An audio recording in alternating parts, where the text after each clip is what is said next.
आज हम करने जा रहे हैं 12th के फिजिकल एजुकेशन का सेकंड चैप्टर का नाम है आपका खेलों में बच्चे और महिलाएं। ये चैप्टर का नाम है, ठीक है। खेलों में बच्चे और महिलाएं चैप्टर का नाम है। इस चैप्टर के अंदर हम कुछ विकार पढ़ेंगे, कुछ मुद्राएं पढ़ेंगे, उन मुद्राओं से संबंधित कुछ दोष पढ़ेंगे, ठीक है। इस चैप्टर के अंदर हमें सब यही बताया गया कि कैसे कैसे मुद्राएं होती हैं, क्या एक अच्छी मुद्रा हो सकती है, क्या एक अच्छी मुद्रा नहीं हो सकती, और एक मुद्रा के क्या क्या विकार हो सकते हैं, ठीक है ना। या फिर पीठ के या हड्डियों के क्या क्या विकार हो सकते हैं। विकार का मतलब एक बीमारी टाइप लगा लो तुम लोग, वो है इस चैप्टर में सारा वही पढ़ने हैं। तो स्टार्ट करते हैं सबसे पहले। तो सबसे पहले इसमें जो है वो है मुद्रा, कि मुद्रा क्या होती है। मुद्रा की परिभाषा ये कि मुद्रा होती क्या है। तो मुद्रा एक वो स्थिति है व्यक्ति की जिसमें कि वो बैठता है, उठता है, सोता है, लेटता है, और जो भी क्रियाएं करता है वो सारी एक मुद्रा की परिभाषा है, ठीक है। वो परिभाषा रहेगी। अच्छा, एक अच्छी मुद्रा क्या हो सकती है फिजिकल एजुकेशन के अनुसार। एक अच्छी मुद्रा तुमसे आता है कि एक अच्छी मुद्रा क्या होती है, तो आप बताओगे एक अच्छी मुद्रा वह मुद्रा होती है जिस समय व्यक्ति के शरीर का पूरा भार उसके दोनों टांगों पर बराबर पड़ता हो। यह उसकी एक अच्छी मुद्रा हो सकती है। जिस समय व्यक्ति के शरीर का पूरा भार उसके दोनों टांगों पर बिल्कुल बराबर पड़ता हो, वो उसकी एक अच्छी मुद्रा हो सकती है। ये एक अच्छी मुद्रा का है ना एक परिभाषा है। 1-2 नंबर में पूछते हैं कि अच्छी मुद्रा क्या है, तो बता दोगे, ठीक है।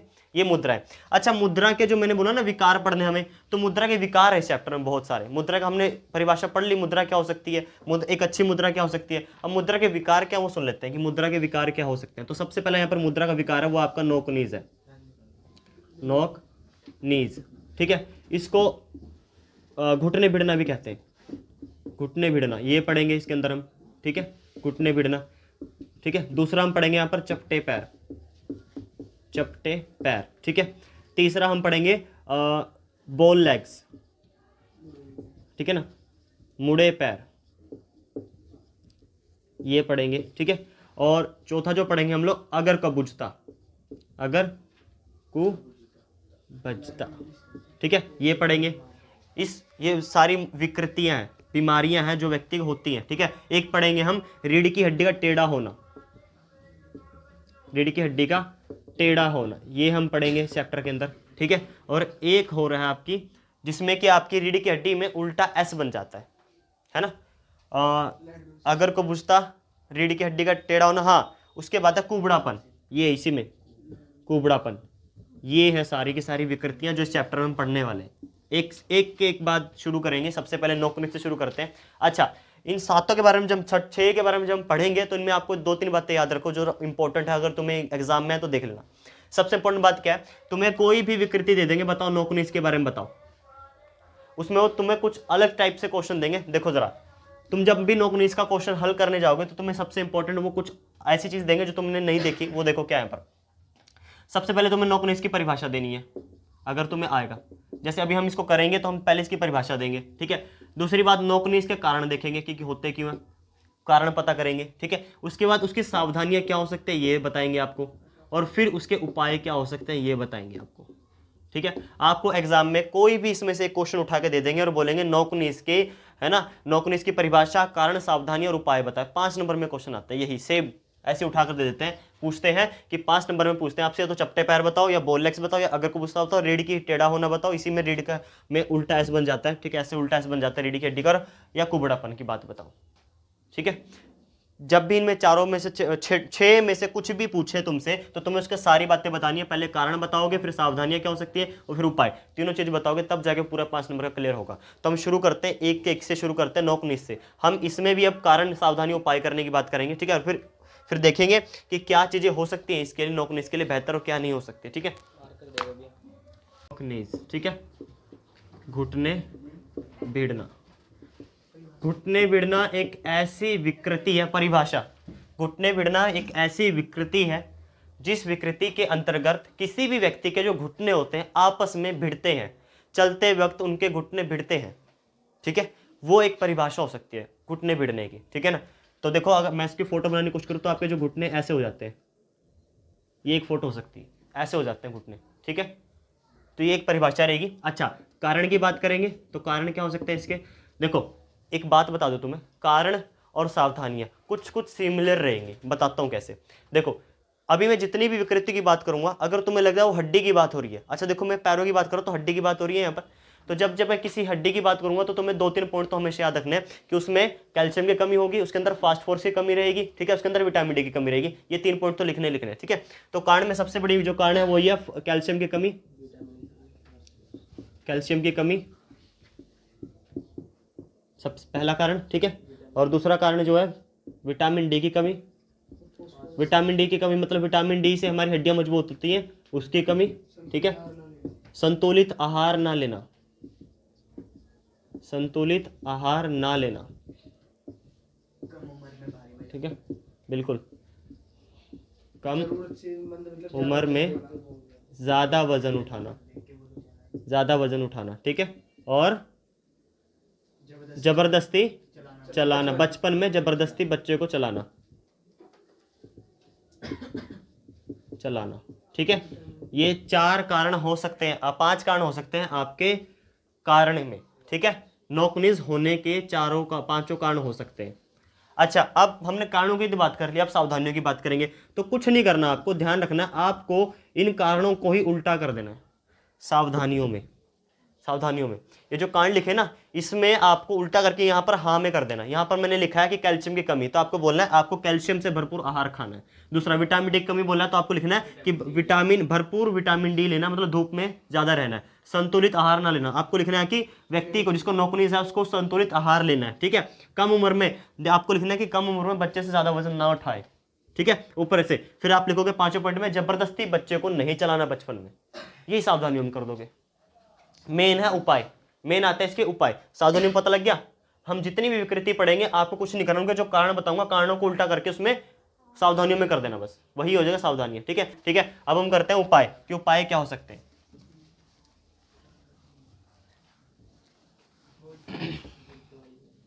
ये देखो, अब आएगा उपाय कि उपाय क्या हो सकते हैं नोकनीस के। तो नोकनीस का सबसे पहला घुटने भिड़ने वाले काम है, तो आपको कुछ ऐसे काम करने पड़ेंगे जिससे आपको घुटने न भिड़े। पहली बात तो आपको एक पहला उपाय जो आपको करना है कि आपको सोते समय अपने पैरों के नीचे तकिया रखना है, पैरों के अंदर, ठीक है।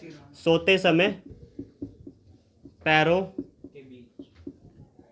के बीच तकिया रखना है, ठीक है। और आपको दूसरा घुड़सवारी करनी है, घुड़सवारी करनी है, ठीक है। साइकिल चलानी है, ठीक है। स्विमिंग करनी है, स्विमिंग करनी है, ठीक है। और आप जो भी कर सकते हो, पैरों के घुड़सवारी करनी है, साइकिलिंग करनी है, स्विमिंग करनी है, और सोते समय पैरों के बीच तकिया रखना है। ये चारों के चारों उपाय हो सकते हैं आपके, जिससे कि आपको नौकनीज होने की संभावना कम हो सकती है। उपाय अगर हो भी गए तो ये चारों उपाय कर सकते हैं, जिससे कि आपकी जो नौकनीज है वो कम हो सकती है, ये चारों उपाय करने से। ये 4 उपाय हो सकते हैं। अगर आपको कोई उपाय याद हो तो आप लिख देना पैरों के बीच में, जो भी आप कर सकते हो, ठीक है। या आप ये भी कह सकते हो कि आपको चलते समय अपने पैरों को बाहर की तरफ मोड़ के चलना है, ठीक है ना। आपको चलते समय पैरों को बाहर की तरफ मोड़कर चलना है, ये भी लिख सकते हो 5वें पॉइंट में, है ना। ये जो दोनों है पैर है ना ऐसे, तो आपको पैर थोड़े से बाहर मोड़ के चलने हैं, ताकि आपके पैर चलते समय क्या हो जाए, आपस में भिड़े ना, ठीक है ना। तो ये भी लिख सकते हो आप 5वां पॉइंट, ठीक है। ये हो गया नोकनीस का, ये खत्म नोकनीस का। अब देखते हैं अगला, ठीक है। वो आएगा आपका चपटे पैर, चपटे पैर, ठीक है। चपटे पैर में क्या हो सकता है, चपटे पैर, ठीक है। चपटे पैर कब होता है, ये विकृति कब होती है भाई, चपटे पैर की इस विकृति के अंतर्गत जो आपके पैर होते हैं, उन पैरों के नीचे के जो तले होते हैं वो बिल्कुल क्या हो जाते हैं, चपटे हो जाते हैं, चपटे हो जाते हैं। जैसे कि एक सामान्य व्यक्ति का जो पैर के जो आकृति है वो ऐसी होती है, ठीक है, एक ऐसी होती है, ऐसी होती है सामान्य व्यक्ति की जो हमारी है। लेकिन जिसके चपटे पैर हो जाते हैं उसका जो पैर होता है वो बिल्कुल ऐसा हो जाता है शेप में, ठीक है ना, ऐसा हो जाता है, ठीक है। जो कि उसको उसके लिए बहुत हानिकारक है, घातक हो सकता है बाद में किसी भी कार्य करने के लिए, ठीक है ना। तो एक ये पैर जो सामान्य ये अच्छा है, ये गलत है, इसी को बोलते हैं चपटे पैर। इसमें कि आपका जो आपका पैर है, तला है पैर का, वो फ्लैट फुट हो जाता है, इसको इंग्लिश में बोलते हैं फ्लैट फुट, ठीक है, फ्लैट फुट, ठीक है। ये हो जाता है चपटा पैर हो जाता है आपका। कारण करेंगे, देखो कारण की बात करेंगे तो इसका सबसे बड़ा जो कारण है वो अत्यधिक भोजन खा लेना, अत्यधिक भोजन खाना, ठीक है, पहला तो यही कारण हो सकता है। दूसरा कारण आपका ज़्यादा वजन उठाना, ज़्यादा वजन उठाना, ये भी है आपका, ठीक है। और तीसरा हो सकता है भाई आपका कौन सा, कैल्शियम की कमी, हड्डियों की बात हो रही है, हड्डियों की बात हो रही है, मांसपेशियों की कमी, मांसपेशियों की कमजोरी, मांसपेशियों की कमजोरी हम कर सकते हैं क्योंकि हमारी जो मांसपेशियां हैं इस पैरों के नीचे ना, मांसपेशियां, पैरों के अंदर मांसपेशियां, हाँ इनकी कमजोरी के कारण हो सकता है हमारा, ये चल सकता है, ठीक है ना। ज्यादा लंबे समय तक खड़े रहना, वो भी हो सकता है आपका। और कोई कारण, आरामदायक जूते ना पहना, ये भी हो सकता है। तो 5 कारण हो सकते हैं भाई, ठीक है, ये पांचों 5 कारण आप लिख सकते हो इन कारणों में। अच्छा, कारणों की बात कर ली, सावधानियों की बात करेंगे, उल्टा कर देना कि अत्यधिक भोजन खाने से बचे, है ना, ज्यादा देर तक खड़े होने से बचे, आरामदायक जूते पहने, ठीक है, और जो आपके जो संतुलित आहार लें जिससे कि आपके अंदर जो भी कमी रहेगी, किसी भी विटामिन की, किसी भी चीज की कमी रहेगी वो पूरी हो जाएगी, ये सावधानियों में कर देना।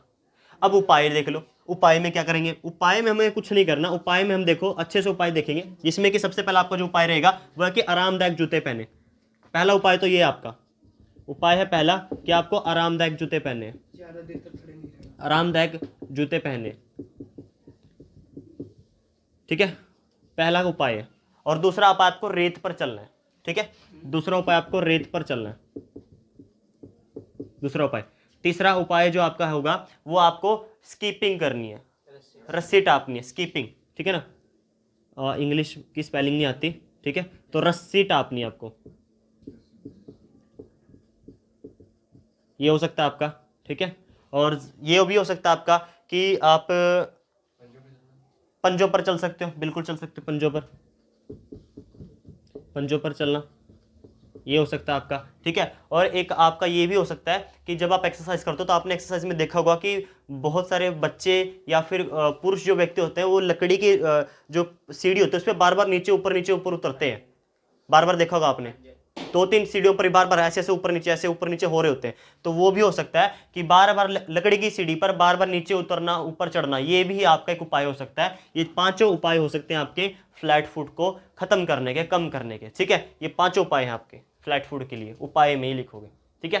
मैंने बताया ना, किसी भी अगर कोई विकृति पूछ ले आपसे, नोकनीस पूछ ले, फ्लैट फुट पूछ ले, आपको उसके तीनों चीजें लिखनी है, कारण लिखनी है, सावधान लिखनी है, उपाय लिखनी है। उपाय बहुत ईजी से, कोई बड़ी बात नहीं है, ठीक है। नेक्स्ट चलते हैं हम लोग, अब देखेंगे हम लोग इसका जो अगला है, पैरों का मुड़ना,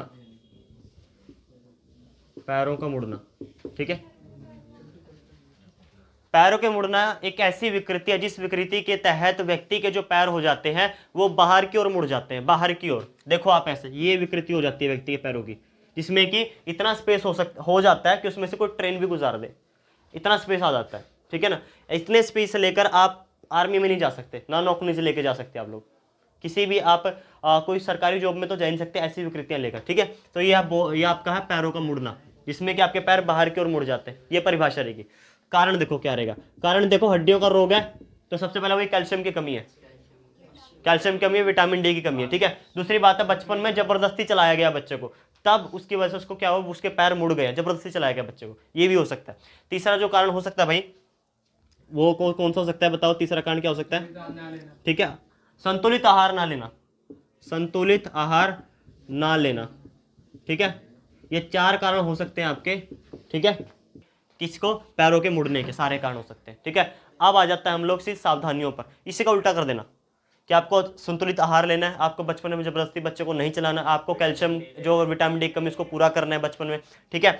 और बचपन में उससे अत्यधिक भार नहीं उठाना, ठीक है ना। ये सारे जो आपके कारण हैं, ये जो सावधानियां हो सकती हैं, ये सारी सावधानियां आपकी, ठीक है। उसके बाद उपाय क्या करेंगे हम, पैरों के मुड़ने का उपाय क्या हो सकता है। तो पैरों के मुड़ने का सबसे बड़ा उपाय तो ये हो सकता है कि आपको स्किपिंग करनी है, पहले तो रस्सा टापना यहाँ पर भी रहेगा, स्किपिंग करनी है आपको, जिससे कि आपके पैर बार बार ऊपर नीचे होंगे तो आपके जो पैर रहेंगे वो एक शेप में आएंगे, ठीक है। तो स्किपिंग हो सकती है पहली बात। उसके बाद एक आसन भी आपके लिए, जो आप आसन, गरुड़ आसन कर सकते हो।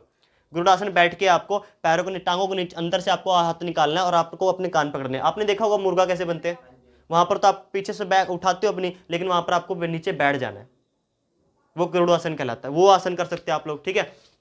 और आप हाँ, ताड़ासन कर सकते हो आप लोग, गरुड़ासन कर सकते हो, ताड़ासन कर सकते हो, ठीक है। ये सारे आसन कर सकते हो आप लोग, दो तीन आसन है, दो तीन आसन बता दोगे बस, ठीक है। पैरों को आपको अंदर की ओर झुकाकर चलना है, ठीक है ना। जैसे कि आप क्या कर सकते हो कि जो आपके पैर रहेंगे उनको आपको, ये दोनों पैर है ना आपको, जो आपके पंजे हैं, ठीक है ना, ये तो आपको अंदर की ओर करके चलने हैं। थोड़ा कोशिश करनी है, हो नहीं पाएगा पर आपको करना पड़ेगा थोड़ा थोड़ा। आपके फ्लैट फुट को कम करने के लिए आपको पैर अंदर की ओर चलना पड़ेगा। गरुड़ासन कर सकते हो, ताड़ासन भी कर सकते हो आप लोग इसमें, ठीक है। और क्योंकि इसमें आपके पैर सीधे होंगे, अगर आप देखोगे तो स्कीपिंग तो कर ही सकते हो आप। बार बार स्कीपिंग करोगे तो आपके पैर बार बार क्या सीधी शेप में आने की कोशिश करेंगे। फिर जब आप गरुड़ आसन करोगे तो आप गरुड़ आसन में क्या होगा, आप अपने कान पकड़ोगे तो वो एक आसन है जिससे कि आपके पैर की विकृति ठीक हो जाएगी, ठीक है। उसके बाद आप ताड़ासन करोगे तो ताड़ासन में आपके जो पैर हैं वो सीधे शेप में आएंगे। और फिर चौथा उपाय है जो आपको संतुलित आहार लेना है। ये चारों उपाय हो सकते हैं आपके, ठीक है। ये हैं आपके सारे के सारे पैरों के मुड़ने के उपाय, खत्म ये भी, ठीक है। अब नेक्स्ट करते हैं, कोई प्रॉब्लम तो नहीं इसमें। अब नेक्स्ट चलते हैं हम लोग, नेक्स्ट देखते हैं। अब आएगा आपका गोल कंधे, राउंड शोल्डर, ठीक है ना। आपके कंधे जो होते हैं वो झुक जाते हैं, ठीक है, वो पढ़ेंगे हम कि गोल कंधे। नेक्स्ट है आपका कि गोल कंधे क्यों हो जाते हैं आपके, ये भी आपके की विकृति है। अब ये आपकी विकृति आ गई ऊपर के हिस्से की, पहले हम नीचे के हिस्से की पढ़ रहे थे, मतलब आपके पैरों के पढ़ रहे थे, तलवे के पढ़ रहे थे, ठीक है। अब आएंगे हम गोल कंधों की। तो गोल कंधी कैसी विकृति है, तो गोल कंधा एक ऐसी विकृति है जिस विकृति में व्यक्ति सीधा खड़े होने में परेशानी महसूस करता है। सीधा खड़े होने में उसको परेशानी होती है, जो उसके कंधे होते हैं वो आगे की ओर झुके हुए होते हैं। ये परिभाषा है, ये परिभाषा, ठीक है। कारण क्या हो सकते हैं, काम करते समय गलत मुद्रा में खड़ा बैठना, ठीक है, गलत फर्नीचर का प्रयोग करना, ठीक है, तंग कपड़े पहनना, तंग कॉलर वाले कपड़े पहनना, शर्ट पहनना, ये सारे काम है। और झुककर काम करना, ये सारे कारण हैं आपके, सारे कारण हैं। अब इसी को कारण को आपको क्या करना है, वापस सावधानियों में वापस आपको विपरीत कर देना। आपको बोलना है कि आपको काम करते समय उचित फर्नीचर का प्रयोग करना। आप ये काम करते समय आपको उचित फर्नीचर का प्रयोग करना है, तंग कपड़े नहीं पहनने आपको, ठीक है, और आपको झुककर काम नहीं करना, ठीक है। और आपकी जो मुद्रा होगी बैठने वाली वो अच्छी होनी चाहिए, जिससे कि आपकी रीढ़ की हड्डी सीधी हो। काम करते समय कोई भी आपकी रीढ़ की हड्डी सीधी होनी चाहिए, ये सावधानी रहेगी। उपाय क्या रहेंगे, उपाय में आपको एक आसन करना है। वो आपको आपने देखा होगा, ये हमें स्कूल में कराया जाता था, ऐसा आसन, ये आसन, ये राउंड शोल्डर एक्सरसाइज बोलते हैं इसको। ये पहली बात तो आपको एक्सरसाइज करनी है, राउंड शोल्डर एक्सरसाइज बोलते हैं इसको, आपको ये एक्सरसाइज करनी है, ठीक है। उसके बाद आपको चक्रासन करना है। चक्रासन देखा आपने, ऐसे खड़े होते हैं तो पीछे की ओर मुड़ जाते हैं हम लोग, उल्टा डी, उल्टा डी, वो चक्रासन करना है। चक्रासन करोगे तो क्या होगा, आपको जो जो जो इफेक्ट पड़ेगा ना सारे कंधों पर पड़ेगा, तो कंधे आपके ऊपर की ओर हो जाएंगे, ठीक है ना, सीधे स्ट्रेट होने की कोशिश करेंगे। ये कर सकते हो आप लोग, ठीक है। और भी कुछ कर सकते हो सावधानियों में भाई, सॉरी उपाय में। तो उपाय में जी हाँ, हम बहुत कुछ कर सकते हैं। हॉरिजॉन्टल पे लटक सकते हो। आपके घर में अगर कोई हॉरिजॉन्टल कोई डंडा हो तो देखा आपने, तो उस पर आप उठक बैठक लगा सकते, ऐसे खड़े हो और नीचे उतर सकते हो, है ना, वो हॉरिजॉन्टल पे लटक भी सकते हो। 3-4 उपाय बता दो। पहला डी चक्रासन कर सकते हो, फिर आपका राउंड शोल्डर एक्सरसाइज कर सकते हो, फिर हॉरिजॉन्टल पे लटक सकते हो, ठीक है। और कोई आसन जो तुम्हें लगता है कि हाँ ये होना चाहिए, जिसमें आपका कंधे पे इफेक्ट पड़ रहा हो, ये बताओ। तो चक्रासन तो पता ही है, फिर हम धनुरासन भी कर सकते हैं, ठीक है। ये 4 उपाय हैं जो आपके गोल कंधे को कम करने की पूरी कोशिश करेंगे आपके साथ, ठीक है। ये 4 उपाय आप लिख सकते हो, ज्यादा उपाय में लिखने की जरूरत नहीं है। 5 नंबर में क्वेश्चन आएगा तो आप आराम से कारण, सावधानी और उपाय जब लिखोगे तो 5 नंबर तक पहुंच ही जाएगा। 10-15 उपाय नहीं लिखने, 4 उपाय बहुत है इसमें, ठीक है। नेक्स्ट करेंगे विकृति। नेक्स्ट विकृति देखते हैं क्या हो सकती है। नेक्स्ट विकृति देखते हैं क्या हो सकती है। तो अगर को पूछता, एक ऐसी विकृति है जिसमें व्यक्ति की पेट की मांसपेशियां बाहर की ओर आ जाती हैं, बाहर की ओर आ जाती है। आपने देखा होगा कई बच्चों को छोटी उम्र में ये बीमारी ज़्यादातर छोटी उम्र के बच्चों को होती है, जिसमें कि आपने उसको देखा होगा कि उनका पेट बाहर आ जाता है बच्चों का, है ना। हमें एडल्टों में नहीं, एडल्टों में भी होता है, लेकिन सबसे ज़्यादा ये बुजुर्गों में पाया जाता है, जिनकी उम्र 35 से 40 के करीब पहुंच जाती है, उनके अंदर पाया जाता है ये, ठीक है। और या फिर ये 7-8 साल के बच्चों के अंदर पाया जाता है। विकृति है जिसके अंदर पेट बाहर आ जाता है, ये विकृतियां होती है, ठीक है। इस विकृति का कारण देखेंगे सबसे पहले। तो इस विकृति का सबसे बड़ा कारण है संतुलित आहार ना लेना। पहली बात ये, कारण में बात करेंगे तो संतुलित आहार न लेना पहला पॉइंट है। दूसरा पॉइंट है अत्यधिक भोजन करना, अत्यधिक भोजन कर लेना दूसरा पॉइंट है, ठीक है। और गलत आदतें, बचपन में गलत आदतें भी हो सकती हैं, गलत आदतें हो सकती हैं, ये भी कारण हो सकता है भाई, ठीक है। बच्चों को संतुलित आहार ना देना, अत्यधिक भोजन खा लेना, या रीढ़ की हड्डियों की मांसपेशियों कमजोर होना, ये चारों के चारे हैं, इसके क्या है कारण हो सकते हैं, ठीक है। अब सावधानियां क्या करोगे, सावधानियां आपको वही करनी है कि आपको क्या कर देना है, आपको कि जो आपको बचपन में संतुलित आहार देना है, ठीक है। अत्यधिक खाना नहीं खाना आपको, ठीक है। बुरी आदतों से बचना है आपको, ठीक है। और जो आपकी रीढ़ की हड्डी की जो मांसपेशियां जो कमजोर हो गई हैं, उसके लिए आपको विटामिन डी और अन्य जो चीजें उससे कैल्शियम वो हुआ है, वो सब आपको लेना है। ये सावधानियां रहेंगी।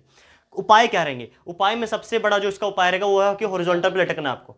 अब आप देखो, जब मैं हॉरिजॉन्टल पे लटकूंगा और मुझे अपने दोनों पैर ऊपर उठा लेने हैं, तो मेरा सारा जो इफेक्ट पड़ेगा, प्रभाव पड़ेगा, कहां पड़ेगा, मेरे पेट पर पड़ेगा। तो पेट बाहर से अंदर की ओर खिसकेगा, समझे। तो हॉरिजॉन्टल पे लटकना आपको, ये बोलना, ये आपको बताना है पहला कि हॉरिजॉन्टल पे लटकना पहला उपाय हो सकता है। आप फोटो बना के दिखा देना थोड़ी सी, क्या चक्कर हो जाएगा, ठीक है। उसमें आपको 3-4 मिनट लटकना है। 3-4 मिनट में आपके जो पेट में जितना भी सांप होगा वो सारा अंदर हो जाएगा, मतलब 3-4 मिनट आपको कर लेना, ठीक है। हॉरिजॉन्टल पे लटकना है। दूसरा काम आपको क्या करना है, आपको एक टेबल लेना है, टेबल पे आपको बैठ जाना है और आपको आपके मुंह को आपको अपने पैरों की तरफ लेके जाना है। मुंह को पैरों तक लेके जाने की कोशिश करनी है आपको, मुंह को। अब आप लेके जाओगे तो आपका इफेक्ट कहां पड़ेगा, प्रभाव कहां पड़ेगा, पेट पे पड़ेगा, अंदर की ओर होने की कोशिश करेगा। ये दूसरा उपाय हो सकता है। तीसरा उपाय आपको क्या करना है, आपको स्ट्रेट लेट जाना, सीधा लेट जाना। सीधा लेटने के बाद आपको अपने पैर उठाना है, एक पैर उठाना है, एक पैर उठाना है आपको हवा में, हवा में पैर उठाना है और आपको 10-15 सेकंड तक उसको हवा में रखना है। और फिर देखना आपका सारा का सारा प्रभाव आपके पेट पे आएगा, वो अंदर होएगा, ठीक है। ये तीसरा उपाय हो सकता है। चौथा उपाय आपका हो सकता है कि आपको, चौथा उपाय हो सकता है कि आपको 45 डिग्री का कोण बनाना है।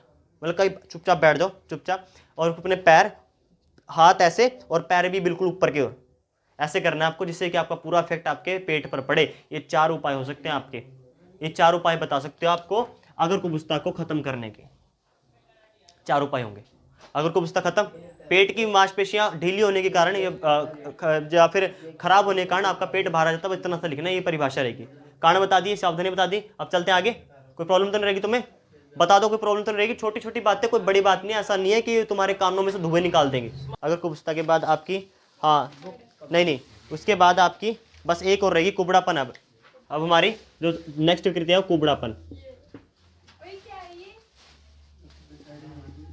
कुबड़ापन एक विकृति आ रही है हमारी, ठीक है। कुबड़ापन विकृति एक ऐसी विकृति है जिस विकृति के तहत, कुबड़ापन एक ऐसी विकृति, इस विकृति के अंतर्गत व्यक्ति की रीढ़ की हड्डी की मांसपेशियां कमजोर हो जाती हैं और वो ऊपर की ओर उठ जाती हैं, ऊपर की ओर उठ जाती है रीढ़ की हड्डी, जिसकी वजह से आपका जो पीछे बैक बोन, मतलब जो आपकी बैक है उसमें कुबड़ निकल जाता है पीछे। ये परिभाषा रहेगी, ठीक है ना। वो निकल जाता है आपका कुबड़। वो कब निकलता है, हड्डी कमजोरी है तो सबसे पहले कारण क्या है, वही है भाई, विटामिन डी की कमी, ठीक है, फास्फोरस की कमी, कैल्शियम की कमी, ठीक है, यही कमी रहेगी। दूसरी बात, आपका कंधे पर ज्यादा वजन उठा लेना, अधिक वजन कंधे पर उठा लेना, ठीक है। या बचपन में आपका अत्यधिक वजन, बचपन में आपका आपने पीठ पर अत्यधिक वजन उठाया हो, ये हो सकता है आपका, ठीक है। झुककर चलना, झुककर चलना, जब आप चलते हो तो आप ऐसे झुककर चलते हो, है ना। गलत तरीके से सोना भी हो सकता है। ये सारे कारण है, इनको सावधानियों में कर दो कि आपको झुककर नहीं चलना, ठीक है। बचपन में जबरदस्ती किसी भी वजन, मतलब बच्चों को फोर्स नहीं करना वजन उठाने के लिए, ठीक है। कैल्शियम लेना है, फास्फोरस लेना है, विटामिन डी की कमी पूरा करना है, संतुलित आहार लेना आपको, ठीक है। ये सारी की सारी सावधानी है। झुककर काम नहीं करना, ठीक है, ये भी हो सकता है। कई बच्चे होते हैं रात में झुककर काम करते हैं, पढ़ाई करते हैं, वो सब नहीं करना, ठीक है। ये सारे उपाय हैं, सॉरी ये सावधानी है। अब उपाय में क्या करेंगे इसको, अगर कुबड़ापन को खत्म करने के लिए, इसकी आपको एक ऐसा, ये देखो, आपको एक ये ऐसे वाला, आपको अपने पैर ऐसे पीछे लेके जाने हैं, ऐसे, ये वाली एक्सरसाइज करनी है आपको। अपने हाथ आपको पीछे की तरफ लेके जाने हैं, ठीक है ना। पहला उपाय, आपको अपने जो हाथ है उसको पीछे की तरफ लेके जाना है और छाती को आगे लेके आना, जबरदस्ती आगे लेके आने की कोशिश करनी है, जिससे कि आपकी जो छाती आगे आने की कोशिश करे, वो बाहर निकलने की कोशिश करे। इतनी भी कोशिश मत करना कि दिल निकल के बाहर निकलने लगे, खेलने लगे, वो मत कर देना, तो ठीक ठाक करना, ठीक है। ज्यादा नहीं कर देना, कहीं ज्यादा ही कर दो, फ्लो में, कि बोलना भैया ने बताया था हम करके मानेंगे, है ना। ये भी कर सकते हैं आप लोग। और फिर आप एक दूसरा आसन कर सकते हो कि आप स्ट्रेट लेट सकते हो, लेकिन उल्टा लेटना है। उल्टा लेटकर आपको आपके दोनों हाथ पीछे की ओर कर देने और आपको अपना मुंह है ऊपर उठाने की कोशिश करनी है, सांप की तरह। उसको भुजंगासन बोलते हैं, भुजंगासन भी कर सकते हैं। भुजंगासन ऐसे करना, आपको लेटकर आपको मुंह आपको ऊपर की ओर उठाना है, ठीक है, धोके मुंह, बिना धोए नहीं, है ना, ऊपर ऐसे रखना है, वो कर सकते हो आप लोग, उसमें कोई चक्कर नहीं है, ठीक है। दूसरा उपाय हो सकता है, तीसरा उपाय क्या हो सकता है आपका, तीसरा उपाय हो सकता है आपका, आपको चक्रासन करना है, वही उल्टा डी बनना आपको, उल्टा डी बनना आपको, ठीक है। धनुरासन में पहले उल्टा डी बनेंगे, उल्टा डी आपने देखा होगा बनते हो, बच्चों कैसे लेट जाते हैं वो लोग, है ना, दोनों हाथ ऐसे करके वो उल्टा डी बनते हैं, ये करना आपको। धनुरासन में कुछ नहीं करना, आपको लेट जाना है, लेटने के बाद आपको अपने दोनों हाथों से पीछे हाथ रख के आपको दोनों हाथों से आपको पीछे के पैर पंजे पकड़ लेने हैं बस, उसको टाइट पकड़ के रखना है, वो आपका धनुरासन हो सकता है। ये चार उपाय हो सकते हैं आपके। भुजंगासन हो सकता है, ठीक है, और आप हाथों के पीछे की ओर ले जा सकते हो, छाती आगे लेके जानी है, ठीक है, ये कर सकते हो आप लोग। तीसरा आसन जो बताया आपको चक्रासन और धनुरासन, चार आसन कर सकते हो, आपको कुबड़ापन बिल्कुल चुटकियों में गायब, ठीक है। ये कुबड़ापन की क्या रहेगा, उपाय हो सकते हैं, कारण बता दिए, सावधानी बता दी, उपाय हो गए। अब लास्ट जो रह गया उसका वो पढ़ते हैं हम लोग, उसका जो लास्ट है कौन सा लास्ट भाई, रीढ़ की हड्डी का टेढ़ा होना, रीढ़ की हड्डी का टेढ़ापन, ये है होता आपका, ठीक है।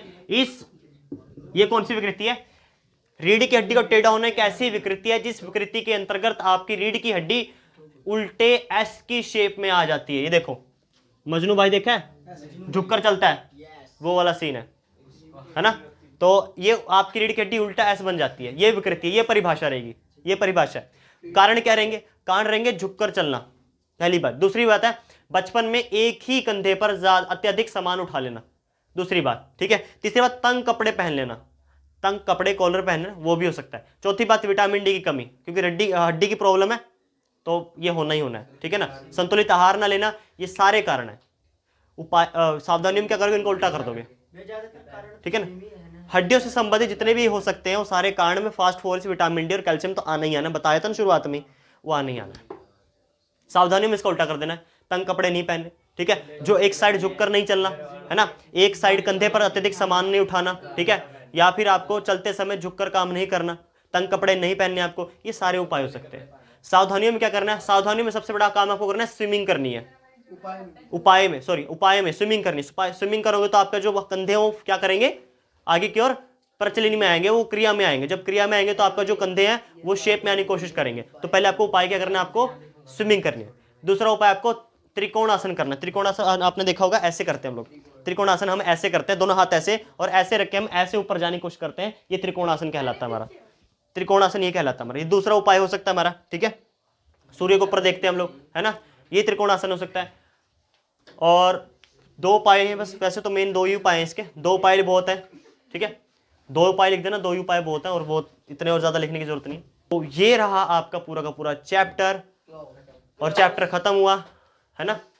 तो चैप्टर में कोई प्रॉब्लम तो नहीं थी, सिंपल सी बात थी जो आपको पहले ही पता थी, थोड़ी बहुत आपको जाननी थी वो आपको बता दिया। 5 नंबर में क्वेश्चन आएगा वो देख लेना, 4-5 विकृतियां, 6-7 विकृतियां, 6-7 विकृतियों में एक विकृति पूछ लेंगे आपसे, और सारी सिंपल विकृतियां, उपाय कारण सावधानियां बस ये बता सके और खत्म कर देना, बस यही होगा, चैप्टर खत्म। अब हमारा चैप्टर खत्म होता है, मुझे लगता है कि आपको चैप्टर समझ में आया होगा, नहीं आएगा तो मुझे कमेंट करके बताइएगा। तब तक के लिए मिलते हैं आपको नेक्स्ट वीडियो में, और जय हिंद।